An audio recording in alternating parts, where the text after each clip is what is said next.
জামাতুল আসরের নামাজের জন্য মাইক বন্ধ ছিল, পরে জামাত শুরু হবে তখন বন্ধ রাখবো মাইক। যদি খেলার ফলাফল এখন পর্যন্ত শূন্য শূন্য অবস্থায়।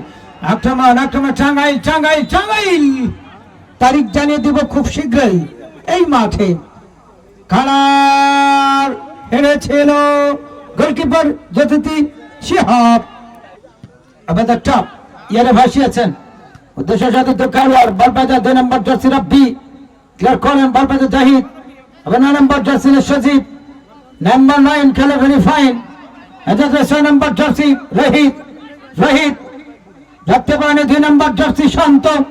সহকারী রেফারি আমিনুল ইসলামের মাঠ উল্লাপাড়া 10 তারিখ শুক্রবার আগে ভাগে আসবেন এই মাঠে। বলতে না বলতে আক্রমণ, এটা ট্রাই বলবাজার 6 নম্বর জার্সি যথারীতি রহিত, রহিত আবার মানিক কি করবেন উদ্দেশ্য ছিল সাথে খেলোয়াড়, কিন্তু আমি বারবার বলছি আপনি যদি টাকা দিতে অসমর্থ হন, যে আপনার কাছে টাকা নেই কিন্তু তাও গাড়িতে গাড়িটা রাখেন, কিন্তু হাইওয়ে পুলিশ নিয়ে গেলে মামা 4-5 হাজার এরকম বলে সাহেবের লাই, ফরিদুল ভাই কেউ লাভ হবার লাই, কমিটির কেউ লাভ হবার লাই। কিরণকে রাখেন হাইওয়ে রাস্তা, হানিফ মামার এ নাম আমি যে জোরে যায় আপনার গাড়িতে আলু হত্যা করে দেওয়ার কোনো গ্যারান্টি নাই। গাড়ি গ্যারেজে রাখেন, ভালোভাবে খেলা দেখেন।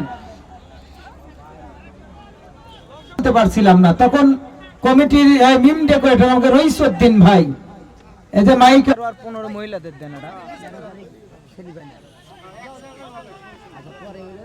15 তারিখ মহিলাদের ওই দিন দিলেও 13 তারিখ সোমবার, ওই দিন দিলেও 15 তারিখেরটা ওই দিন আজকে থেকে অনেক লোক যাচ্ছে।